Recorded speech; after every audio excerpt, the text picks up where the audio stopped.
Jamie and I are so glad you've joined us year in and year out to talk about writing and publishing. If you've gotten value from the podcast and you'd like to return the favor, you can show your support by becoming a subscriber. We'll give you a shout out on a future episode. Go to wishidknownforwriters.com/support to learn more. Now let's get on with the episode.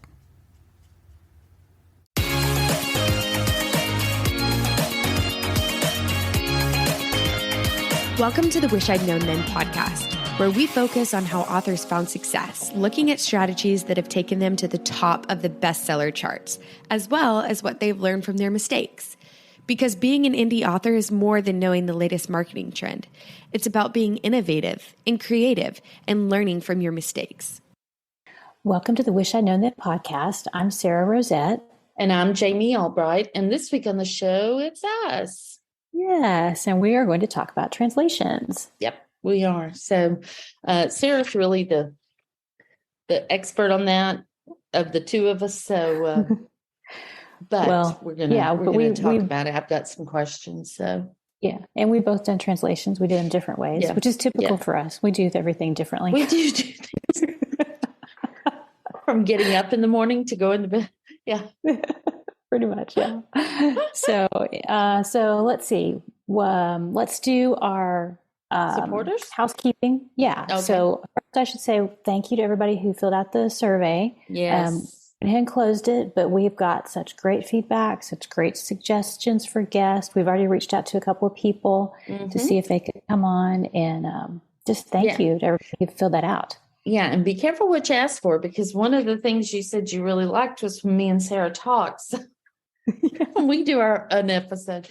So, So you may get more careful. of that. Yeah. Not a ton, but a little bit. No. So, but we also have lots of new subscribers this week and supporters. Yes, we do. That's so great. Thank you guys so much. It just lifts our spirits every time we see one. So thank you. It does. So we should go through and read these names. Yeah. You go ahead, Sarah. You start. Okay, so we have Vanessa Kerr or Kerr, I'm not sure how to say that, and the emoji she picked was the little sparkly star. And then we have M.K. Lorber with, I think that's a cat emoji. I think so too. Yeah.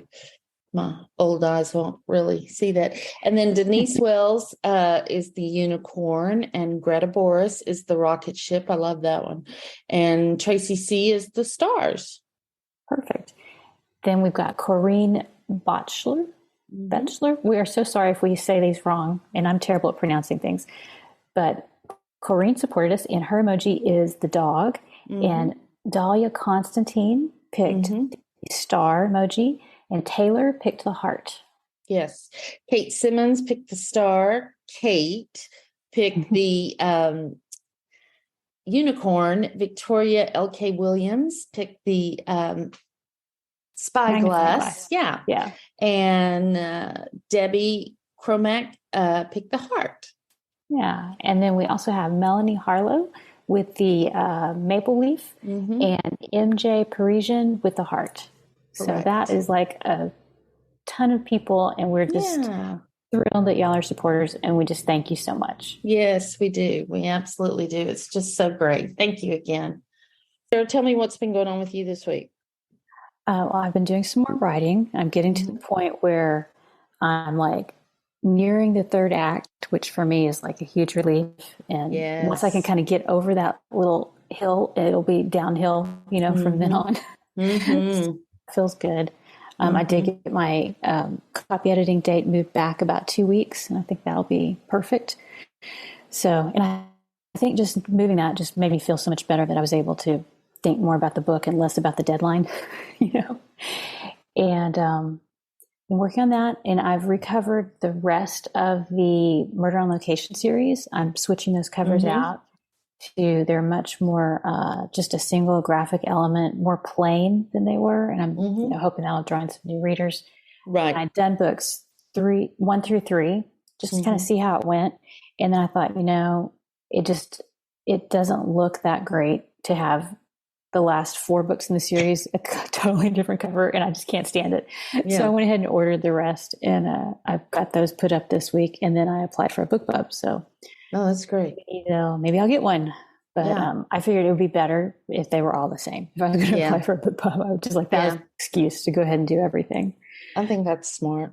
That's smart. Yeah. Very good. Very good. You've been busy. Yeah, I got a couple of things done. And I feel like I'm getting better at, like, at least right now in this moment in time, I feel like I've been able to write in the morning and then kind of switch and do some other things in the afternoon.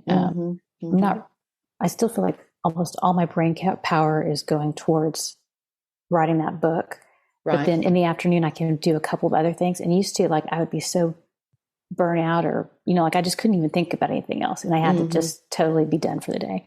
Right. So yeah, I think I'm writing a little bit less words, but then I have a little bit more energy left to, change out covers and, stuff like that. So, I think that's great. It's great. It's going good for you. Good this week. Yeah. So, you. Good. I've still been keeping my grandkids. My daughter and her husband got home from Paris last night. So I'm still here because I'm going to Holiday with the Bells book signing is this weekend. And a friend of mine, I'm not signing because I really only signed up for one signing this year, mostly because of my sister. And so but a friend had an extra ticket, so I'm going to go and just see people. I'm going to see people like Maria Lewis and, my pal O'Malley. Friends, catch up. Yeah. And so I'm going to just stay in the Dallas area. But I've been doing that. But I did a promo with 4 other authors. We all write similarly. And small towny, contemporary romance kind of stuff. And we each had a free book every day. So I sent out an email every day with the free book. And it really just did so well, like really, really well. And for all of us. And I got a tail on that. So that's good. And I'm still seeing read through, and I'm still, actually the book that I put for free is still like doing really well. And I don't have any ads running to it or anything. So yeah, that was a really great thing. I did not organize it, but somebody asked if I wanted to do it. And I was like, yes. So that's a good way to use your free days if you're in KU. I did 5 days, but you wouldn't have to. And I didn't run any other paid ads or anything. I just did the newsletter. And so how many were in the group that you worked together? 4 of us. So there were 5 total. Yeah. And so Friday we sent one girl's book out to, Saturday we sent another one. Wednesday we sent another one. Monday was my day. And then Tuesday was somebody else's day. But honestly, I did not really promote that book, except I did run some BookBub ads, mostly to my followers. And had really great results with that. As far as click-through rate and everything goes. And on those days, I did sell quite a few books, or, moved. I didn't sell them, but moved them. So that was good. And then when the other 4 people sent my book out on Monday, it just did great. And this is a book that's been free multiple times. So, and it got down to, I think it got down as low as 20 in the 20s in the Amazon store, free store, which is good because that good book has been free a lot. And so we did that. We tried to do some things with TikTok. I did. Somebody is helping me right now with my TikTok, and it was okay. Free book. It's just hard to do the free book thing on TikTok. In fact, I would say it's really not worth your time, but that's just my experience. Because I've tried it before too, but so it worked really well, and I'm really pleased about that. But that's about it. That's about all I have been doing. It took everything in me just to get those emails out. Because you're multitasking this week. You're doing a lot. Yes. It was fun. No, it was a lot of fun. And my grandkids are hilarious. And so we did have a really good time. It's just, as I've said before, we're old and they're not. And so they have way more energy than you. Yeah. Right. Well, going back to the joint promotion thing, I've heard more and more authors talking about just doing these like small group where you get together and you say, hey, let's all promote our books and we'll all take turns. And that seems to be something that is new. Like you can do the same thing with a book funnel promo, but I don't know. These are just a little bit more. They're more targeted, I think. Yeah, I think so. They're shorter duration. Like I've been in ones where every month was someone's month, and they also, and that was great. That's, I don't know. This just seemed to work better. I mean, I know for me, I really hopped it up and was like book one, free book one today, and then the ones that continued to be free, for the whole time. I kept them in my newsletter, and every day I would get really good downloads of the ones from the day before, right. Like somebody hadn't seen the email or whatever. And so, it just goes to show that you can email more than once a month and your readers are fine with it. And I think too, it works because like, it's very like one author is highlighting another author, whereas like when you do the book funnel promos, which are great and I love them, but like you send everybody to a page, and if you've got 10 books or 20 books or whatever, maybe it kind of dilutes a little bit. And by doing this, you're like super focused on today is this book from my friend so-and-so. And we all did graphics instead of just the book cover. And I think that helped too. Probably, I just really think that helped too. But,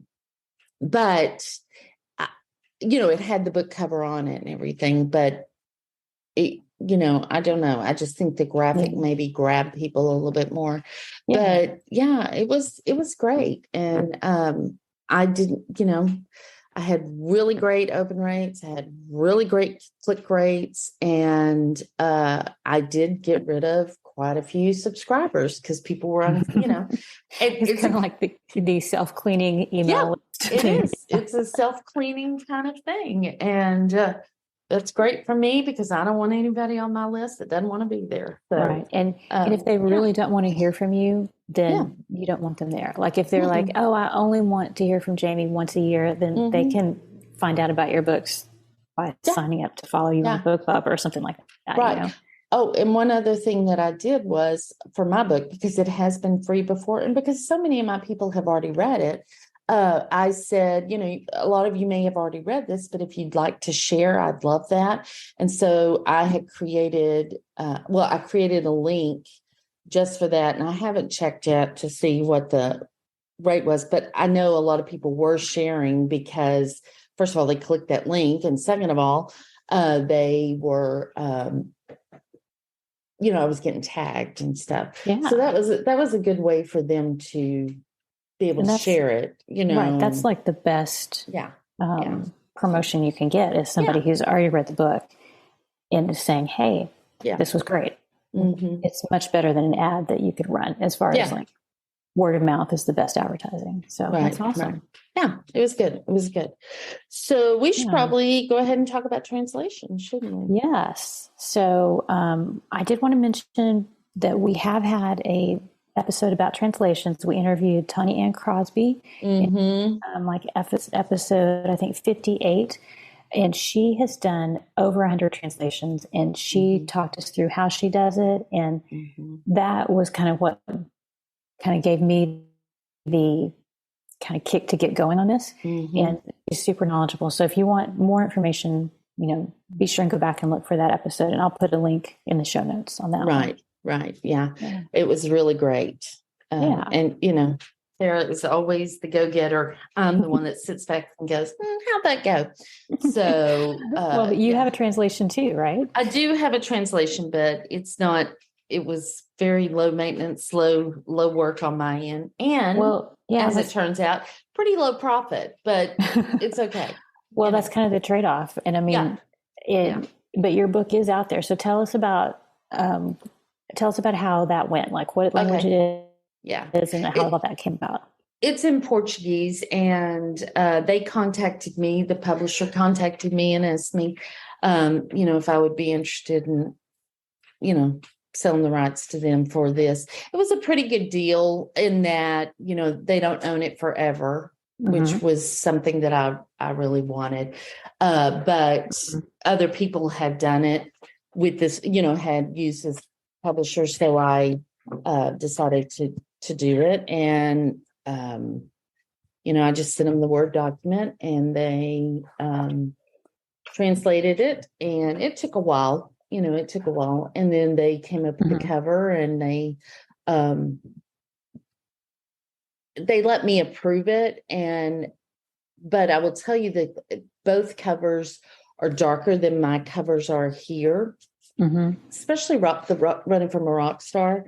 It looks more like what you would think of a traditional rock star cover here looks like, but in the States, when I say here, in the States, but I told them that, that I felt like it was kind of dark, but I said, I trust that the market, and what will sell and what won't sell, and that if people will be, upset if they get this book and it's not dark.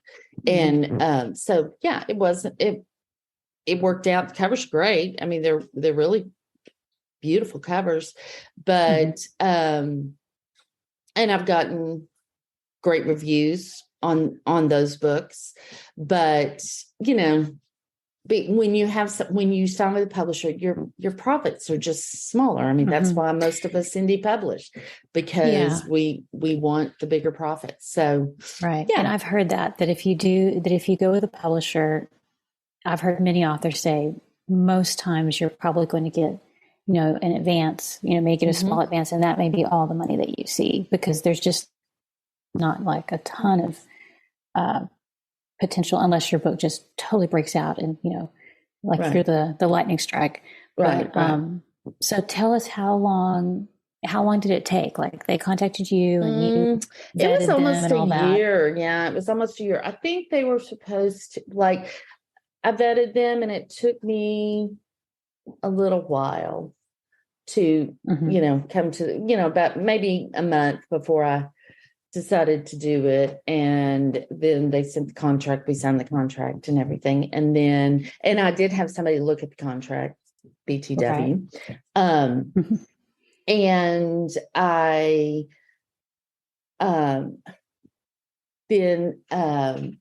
did, once they said that, once everything was in place, it took longer than I thought it should, but I think what happened was you're coming from indie author world too. Correct. But I think they took on a lot of people around the same time. But yeah, I mean, so maybe 9 months or so. Yeah, that's really good, I think, for translation. Yeah. I've heard that some translators, they're planning like a year. Like traditionally, it's like about a year for the translation, and then they have to do the artwork and everything. So that sounds like pretty normal. Yeah, slow to us if you're looking at it from any perspective, but probably not that unusual, I would think. Correct. Yeah. And so, how did you? So you knew people who had already worked with this company, so you kind of knew they were legit, right? Yeah.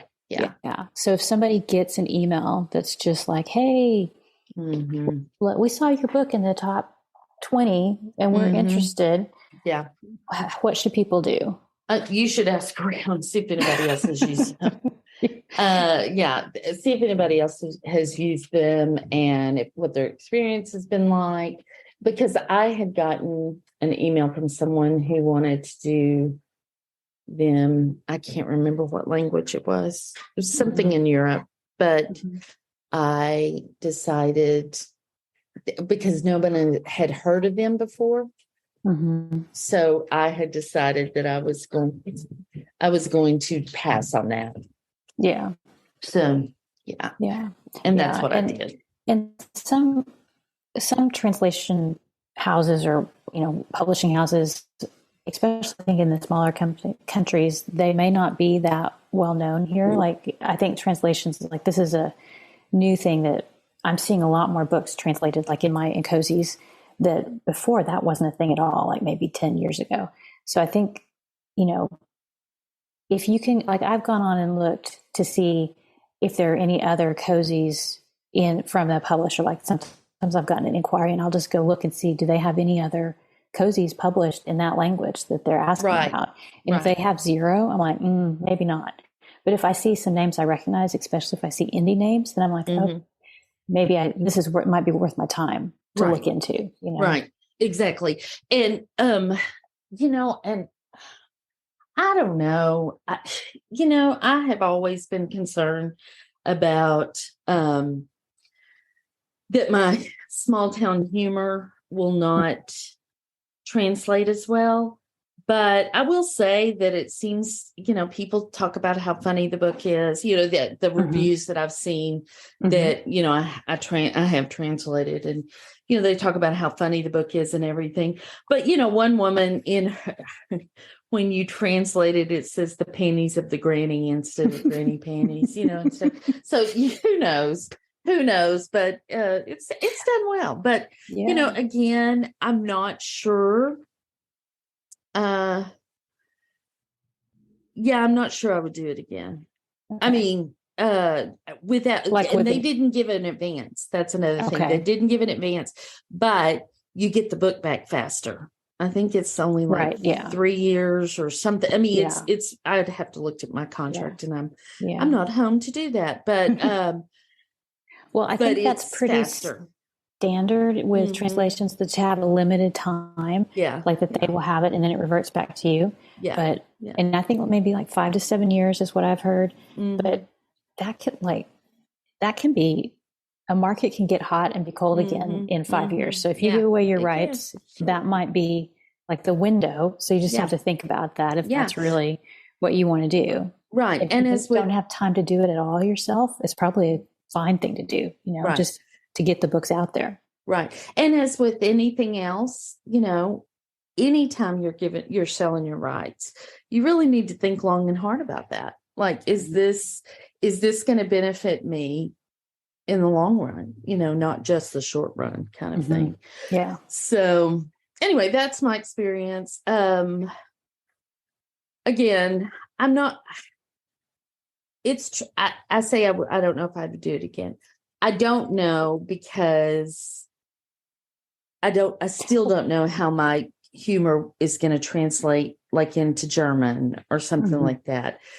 So because of that, I might let a German publisher take them. I mean, if they ask, they didn't. No one's been knocking on my door, but if they did, I would definitely entertain it. I wouldn't just dismiss it outright. Yeah, because you would need to see what the offer was, and that's kind of what I learned. Was I had a German publisher contact me about my historical series, and I learned that it's totally fine to say, hey, send me a draft contract. And they sent it to me. And when I read it, I was like, no way, I'm not giving you. They wanted all my books, all formats. And the advance was so tiny. I was like, way am I giving that up? So it's totally fine to, dialogue and say, hey, what are you thinking for this? And can you do better than this? Yeah. Yeah. But I mean, mine was just so low. I was like, I'll do it myself before I'll do that.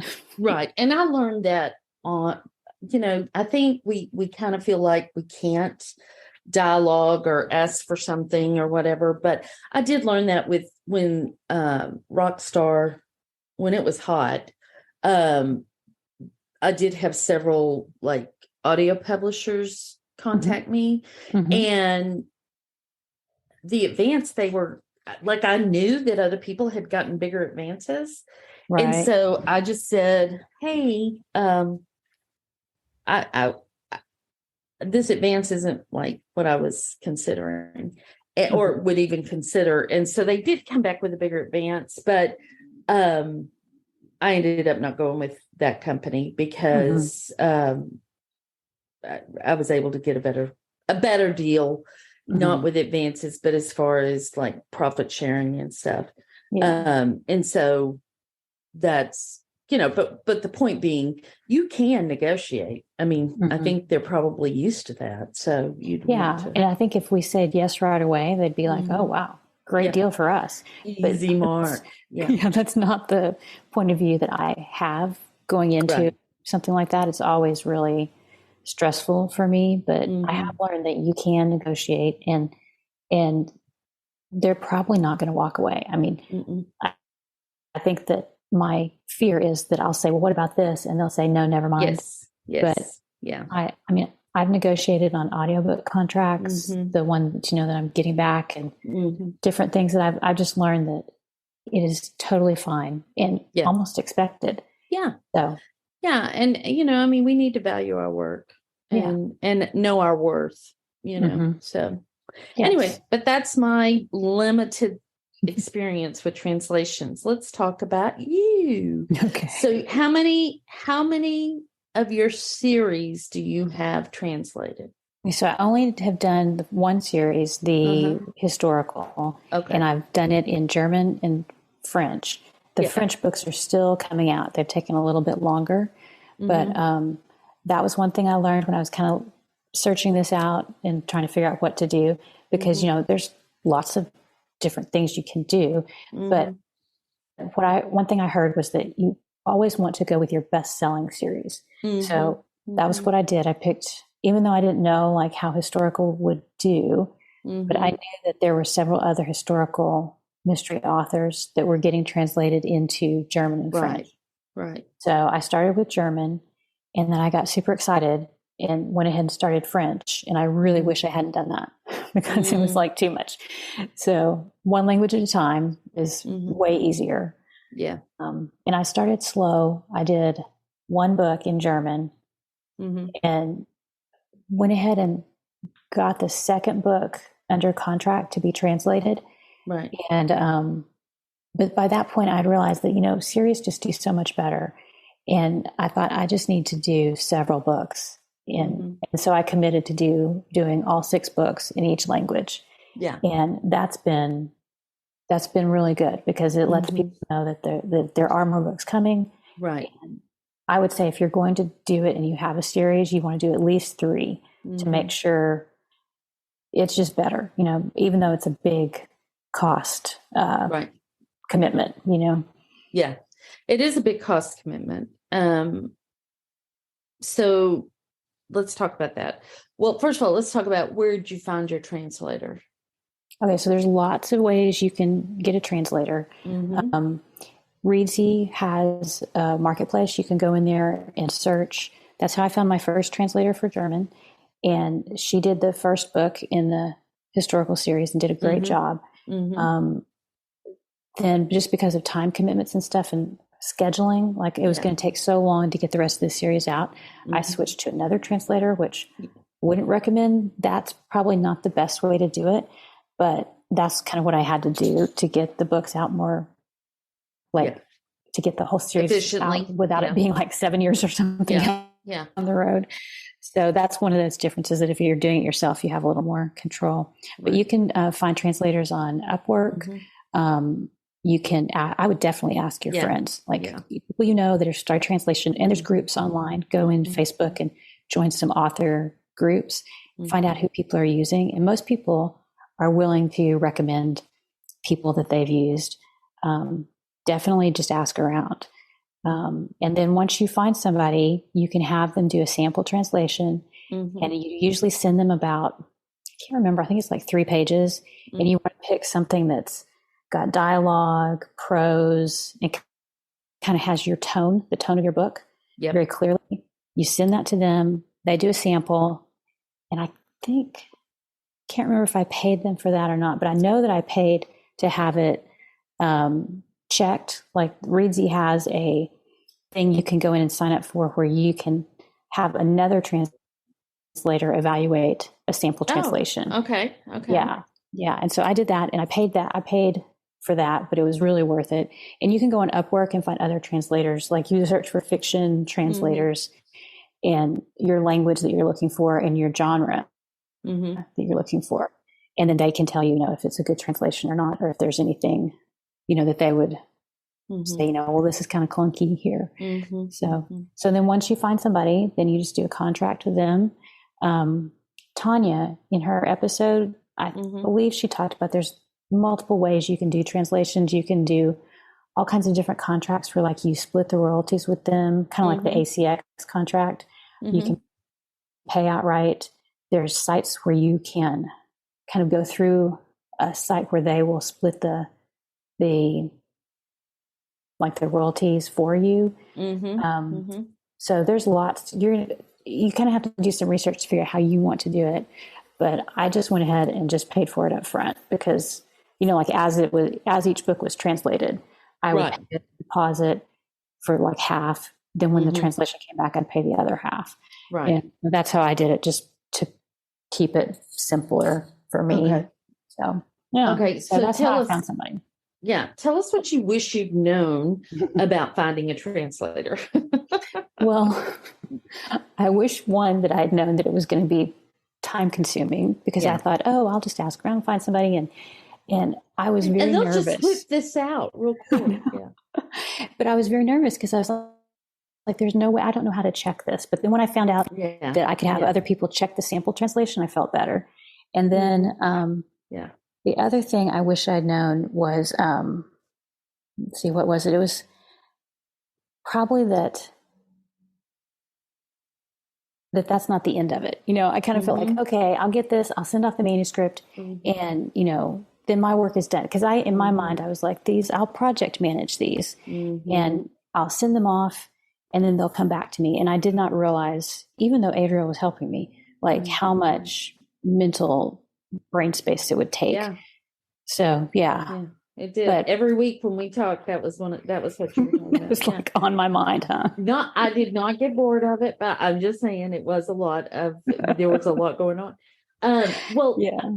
I guess the benefit of using something like Read is that first of all, it's a reputable company. Yes. And so that, you're and they do vet everybody before they let them on there. They check their work and they have editors and, all kinds of people, different, author related businesses on there. And they do check everything to make sure they're legit. And you pay for that, correct? Yes. It's more expensive. Yes, it is. Yeah. Yeah. But for me, for the peace of mind with my first one, it was worth it. Absolutely. Yeah. So and then just know that, I guess, to our listeners, that if you're that person that really needs that peace of mind, that you're not willing to live on the edge with your translations, that you might want to go with a company that is going to kind of come in behind that translator and make sure they're doing what they're supposed to be doing, kind of thing. Yeah. That is very true. And then, like if you use Readsy or someone like that, then they will, the payment and everything goes through them. And then if you don't receive your translation in a timely manner, according to the contract, then they help you with that issue. They help resolve issues that might come up. So it is good to have a kind of a backup, Yeah. Well, I mean, you just said that the work isn't over. So let's talk about that. So you need a blurb. You need so much translated. Yes, your cover, the name, the taglines, the author bio, the ad copy, the newsletter information. Like, how did you do that? Well, what I did, I ended up creating, this was about the same time we talked to Inez. I think wasn't Inez the one that did the metadata sheets? And so she gave us a template of what she does. And I was like, I think I need that. And so I went in and I created like a metadata sheet for English with all my books in it and all like the blurbs and my author bio and, anything I could think of that would be related to it. And then Adriel helped me create a metadata sheet for French and for German. And so now it's all in the same location. So what I did was I created all that stuff in English, And then I sent that to the translator and I said, hey, can you translate the blurb?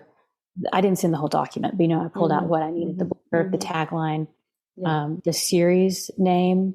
I mean, I didn't think about that, but and a lot of these are very specific, and they'll say, I would say, hey, can we do this High Society Lady Detective in French? And they were like, well, here's 3 versions. And this is kind of what this, it's like you kind of have to feel out each thing like that to make sure it conveys what you want to.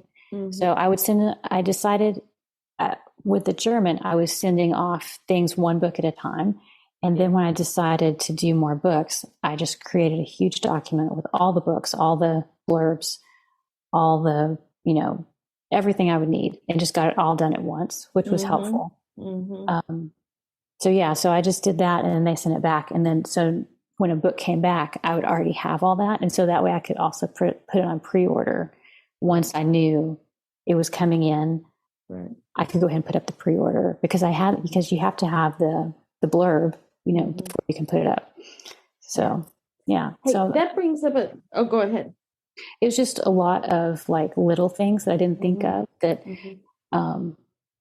like once I got into it, I was like, okay, now, like once you've done it a couple of times, you get in a routine and you're like, okay, now we need to request the print cover for, book 4 or whatever. So it's just like, once you get going, it's not that hard. It's just like getting it started, getting your system set up. Right. The reason we keep kind of talking over each other, y'all, is not just because I'm rude. It's because we've had to turn our cameras off because we can't see each other. We can't see each other, so I can't see when Sarah's actually just thinking and is about to talk again. Because I'm ready to jump in. So let's talk about the covers. So the thing about the covers is they're different. I did do different covers. Yeah, because each market is different. Like I was talking about in Portuguese, something a little darker would work there, where here for a rom-com, that's not what you want, So you kind of have to learn that market, or at least study that market to know what would work there. How did you determine that? Well, what I did do different covers for each, language. I know some authors just do the same cover, the English cover. They just get it. They use the same images, but then change the text. But I decided I wasn't sure, it would be exactly right. So the German covers in my subgenre looked very different from my cover in English. So I just went into like Amazon.de, went to my genre and just looked and found authors who were similar to me that I knew in English and had been translated. And I just looked at those covers and I was like, okay, there seems to be a theme here. And I just pulled out our market here. And so like the variety is huge. And I kind of like, okay, I'm just going to kind of go in this vein because there are like 4 or 5 different ways I could go. So I just had to pick one, and I hoped to pick the one that was the closest, to what the authors that I was trying to be close to, like the ones that were closest to my writing. And then in French, I did the same thing, went to the French store, looked around there. And then if there's any other, Zara Keene, who we've had on the podcast before, she sent me a site that is a bookstore in Switzerland, which speaks also German. And so I went in there and looked around just to see, what else they had. Kobo's a good source for French books. Yeah. And and they do also have German in Kobo as well. They have quite a few languages. So you can just kind of poke around in your subgenre and see kind of what you see over and over again, the style. And then I just sent it off and was like, hey, this is kind of what I'm looking for. And from there. But I do know authors that have done just the same cover and it's worked out fine. Yeah. And that's what I would say. I would say, if you see a cover and you've seen it, in the US market, and they've just, most authors, if you just shoot them a message and just say, hey, I'm doing translations. Have you found that this, they're going to tell you, start with, hey, I'm a big fan, or hey, I've noticed you, I got a question. Most people are like, whatever, that's fine. one thing about loading the book up, though, Sarah, in the other markets, like, is it in that language, or can you can switch it to be in English? Yeah. You good. can upload it. Yeah, I totally forgotten about that. That was one of the questions I had too. You go in, like you go into Amazon and you choose at the top. You can choose your language, and instead of English, you choose whatever it is. But then, like when you paste in your blurb and all that, you put that in the language that you're translating into. And then I did go on to Author Central and claim my profile in the different languages. And so for my translations, for my French ones, I've uploaded to Amazon, Kobo, Google Play, and then I've used Draft to Digital to go to the other stores because I don't feel like there's I don't think that's the best use of my time to upload those like to all these other places. So that saved me a little time on there. And I originally put the German books into Kindle Unlimited. And so they're all out now, and I've just not had time to put them wide yet. And I'm actually thinking maybe I should just go back in and put them into Kindle Unlimited for another round until I have a little more time to upload them, because there are different places you can upload the German books. Tolino is another site you can upload them to. And I think that one is in German, but you can use extensions on your browser that will translate the page for you. So you will be in their German website, but the text will show up in English. Oh, okay, good. I haven't done that myself yet, but I'll let you know how that goes when I do. Okay, well, good. Well, and then are you running ads to those books? Only I have like 2 low-level ads, one for German and one for French, AMS ads. Okay. There is a site, I'll look it up and put it in the show notes. It's a kind of a German BookBub type site that I ran, I think, one ad to kind of kick off the series, I think when I had book 2 coming out, I ran an ad on book 1. And, not super expensive, not like BookBub here, but like it does give you some visibility. But that's all I've done. And then I mentioned it in my newsletters, but I haven't done like a huge campaign, and I haven't done newsletters for the different languages because I just don't have the bandwidth to do that. No, that's a lot. That's a lot. I mean, I guess you could hire that out if you're really doing well and making a lot of money on them, but that really just seems like a lot. Yeah. Well, for me, I thought if I had outsourced it, to another company, like if I'd licensed my rights, I probably wouldn't do a newsletter in, French if a French publisher had bought my rights. So I thought it'll just be fine. I'm just not going to worry about it. Yeah, exactly. And you've done really well with your translations, haven't you? Yeah, they've done well for me. I mean, not like over the moon, like not lightning strike well, but enough that like when I go in and look at my sales and royalties, the translations are usually at the top. And I mean, I've released nothing else. And so that's kept my income up. And so once you start getting them back and can start uploading them, and I would put them on pre-order for a couple of weeks. And it's been really good. It's helped me kind of transition while I'm kind of figuring out all this direct sales stuff. So it's kind of given me a little income stability, I guess. Be a way to say it. Yeah. I'm really glad I did it. I'm going to take a break. I think I have one more book in the French series to come out, and I'm waiting on that to come back from the translator, and then I'm going to take a break. And I don't know what I'll do next. I don't know. It would be better to keep doing, because I have another series in German and French I could do, or to do like a whole new language. Right. But then, then you're back to the finding the translator and vetting the translator. So I'm going to take a break from translations for just a little bit. It's not, I mean, it is like a whole separate publishing career. I mean, because you have to do all the things. And so, I get it. If you had a team, that'd be one thing. But if you don't have a team and it's just you, then that's tricky. That's tricky. Well, I found this really interesting. Go ahead. I was going to say the other thing is you can use Vellum to format, and like the languages, you can go in and drop down French, whatever. And Adriel taught me this trick. She said, if you open up your English manuscript in Vellum, and then you open up the one you're going to put in French, it will pull the formatting and stuff. So like if you have certain chapter headings and your things, it will basically make it the same. And I was like, oh, that's such a time saver, So Vellum for the win. And as always. As always. Yeah. Cannot beat it. Cannot beat it. Yeah. So I have another question for you real quick. Would you want to do any more languages? Do you think you'll do any more, or are you kind of just waiting to see what happens? I'm kind of waiting to see what happens. I think a few rom-com authors have had some success in the French language. So I might look into that, because I know there is a translator that everyone is really happy with.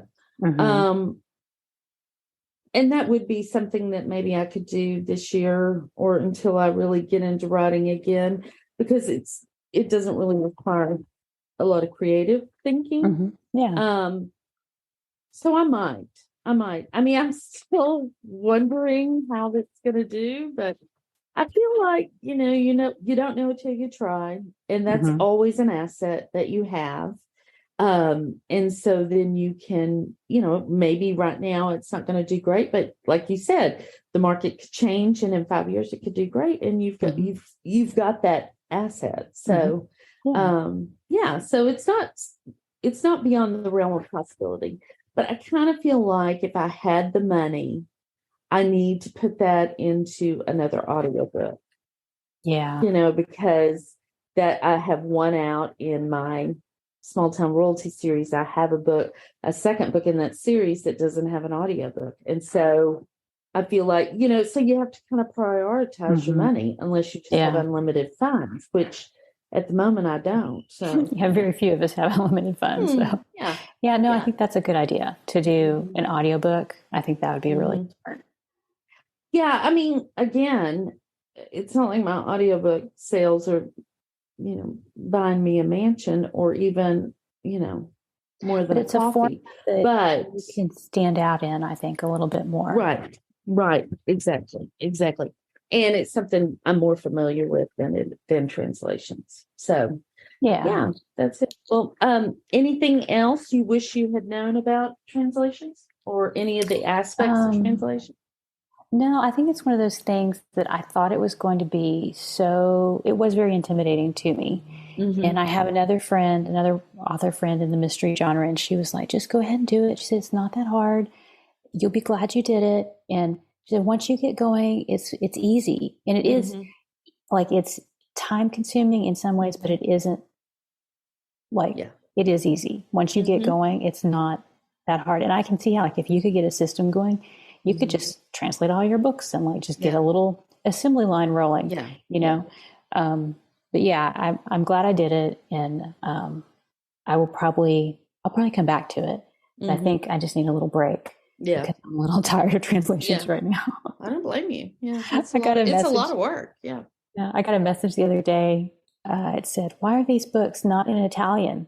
And I was like, oh, give me a minute. Get off my back. Yeah. It's like, I would love for them to be in Italian. Thanks for the support. Yeah. Yeah. I mean, I'm glad that they want them Italian. But I was like, I just can't handle a third language right now. Yeah. That's so funny. That's so funny. Well, this has been great. I've learned stuff, and I hope our listeners have too. And